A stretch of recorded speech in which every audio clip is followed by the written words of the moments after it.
Hey guys, so অনেকদিন পর আসছি আমি বাজার করতে। একটু ব্যস্ত থাকার কারণে আমি কিছুদিন ঠিকমতো ঘরে বাজার করতে পারিনি।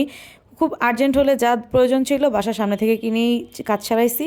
তো আজকে ভাবলাম বাজার করা উচিত, কারণ কালকে আবার উইকেন্ড। অফিস থেকে বের হয়ে কিনলাম একটা ব্রোকলি আর সেই সাথে একটা ক্যাপসিকাম। পাশেই দেখি ভ্যানে ভুট্টা বিক্রি করতেছে, এখান থেকে আমি একটা কচি ভুট্টা কিনে নিছি। শীতকালে ভুট্টা খেতে খুব মজা লাগে।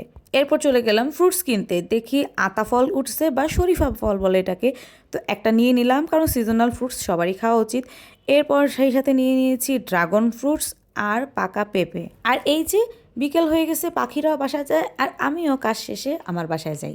তবে বাসায় যাবো বললেই তো যাওয়া হয় না, আরও কিছু জিনিস প্রয়োজন ছিল। চলে গেছি সুপার শপে, আর সেখান থেকে নিয়ে নিয়েছি পাস্তা। প্রথমে কনফিউশনে ছিলাম কোনটা নিব, শেল ম্যাকারনি নাকি স্প্যাগেটি। নিয়ে নিয়েছি শেল, তারপর আবার সেটা চেঞ্জ করে নিয়েছি একটা ম্যাকারনি। দেন চলে গেলাম অয়েলের সেকশনে। প্রথম ভেবেছিলাম নিব অলিভ অয়েল, পরে সেটা চেঞ্জ করে নিয়ে নিয়েছি একটা সানফ্লাওয়ার অয়েল।